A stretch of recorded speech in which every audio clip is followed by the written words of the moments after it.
Hello guys, welcome back to the 10th tutorial of the jQuery series. I'm Vishnu Malhotra, head of Perl Institute Batala. और आज हम लेके आए एक concept जो इंक्रीमेंट और डिक्रीमेंट से रिलेटेड है या फिर ग्लोबल वेरिएबल से रिलेटेड है। जैसे यहाँ पर दिया हुआ इंक्रीमेंट और डिक्रीमेंट, जैसे ये क्लिक कर रहे हैं और ये इंक्रीज़ कर रहा है और यहाँ पर क्लिक कर रहे हैं डिक्रीज़ कर रहा है। अब इसकी ज़रूरत क्या है और ये क्या कंसेप्ट है, अब पहले समझाएंगे और आने वाले जो 2-3 ट्यूटोरियल्स होंगे वो इसी चीज़ के रिलेटेड होंगे, लेकिन इसका अच्छा यूज़ कैसे होगा वो हम आपको इससे बताएंगे। इसके लिए आपको ग्लोबल वेरिएबल का कंसेप्ट और इंक्रीमेंट डिक्रीमेंट को समझना ज़रूरी है, तभी आपको कुछ एनिमेशंस कुछ इफ़ेक्ट्स लगाने आएंगे। ठीक है, तो आइए समझते हैं इस कंसेप्ट को।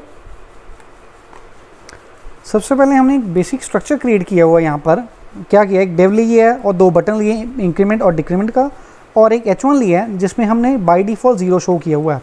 अगर इसको रन करते हैं तो आप देख सकते हैं यहाँ पे इंक्रीमेंट और डिक्रीमेंट अभी नहीं चल रहे, बिकॉज यहाँ पे हमने कोड नहीं किया, तो 0 आ रहा है यहाँ पर।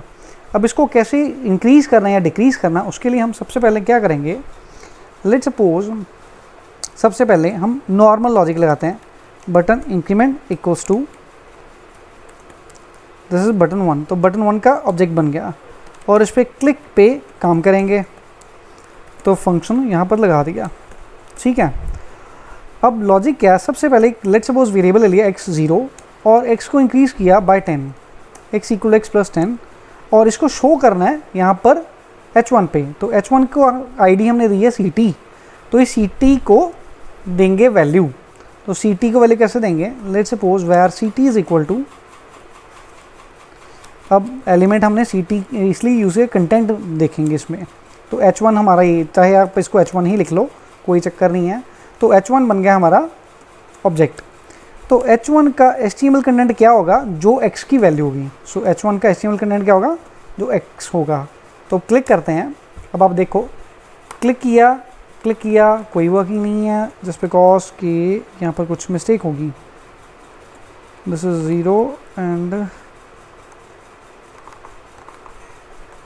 तो जो मिस्टेक है वो बेसिक सी मिस्टेक है, यहाँ पर हमने हैश नहीं लगाया इसलिए वो ऑब्जेक्ट नहीं क्रिएट हुआ था। तो क्लिक करते हैं, दिस इज़ वर्किंग, लेकिन मैंने एक बार क्लिक किया, बार बार क्लिक कर रहा हूँ तो ये इंक्रीज़ नहीं कर रहा। दोबारा से रीलोड करते हैं, ये एक बार क्लिक किया इंक्रीज़ किया, लेकिन बाद में इंक्रीज़ नहीं कर रहा, अगर चाहे जितनी बार मर्जी क्लिक कर लो, क्योंकि हमने लिया यहाँ पर लोकल वेरिएबल।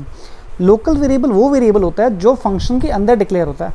ठीक है, तो यहाँ पर x मैंने बटन क्लिक के अंदर डिक्लेयर किया, और जब भी बटन क्लिक करते हैं तो स्टेप 1 2 3 4 ये कोड चलता है, जिसके कारण हर बार x की प्राइमरी जो इनिशियल वैल्यू होगी वो क्या बन जाएगी, 0।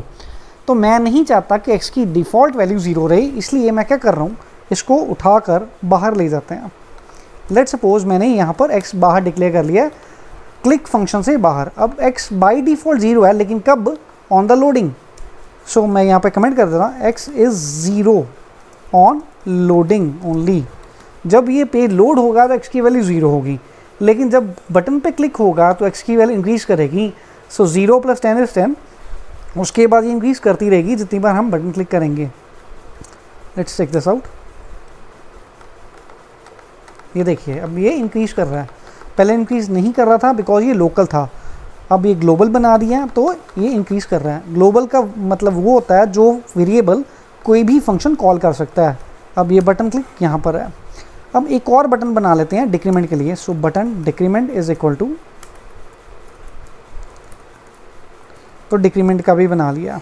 अब इजी काम करो, इसको कॉपी कर लो सारा एज इट इज़, बस यहाँ पर चेंज कर दो, बटन का नाम बदल दो डिक्रीमेंट, जैसे पहले ऊपर इंक्रीमेंट था यहाँ पर डिक्रीमेंट है, और बाकी सारा सेम रहेगा, और यहाँ पर जो प्लस है इसको माइनस कर देते हैं, and this is the way to do. तो अब यहाँ पर लोड करते हैं, ट्राई करते हैं, इंक्रीमेंट हो रहा है और देखते हैं डिक्रीमेंट ये भी हो रहा है, तो ये अगर 0 से भी पीछे चला जाएगा। अब इंक्रीमेंट होगा और डिक्रीमेंट होगा। इस चीज़ का फ़ायदा आपको आने वाले ट्यूटोरियल सीरीज़ में पता चल जाएगा, इसका एक्चुअल फ़ायदा क्या होता है। Thank you very much. I am Vishnu Malhotra, head of pearl institute Batala. Bye bye.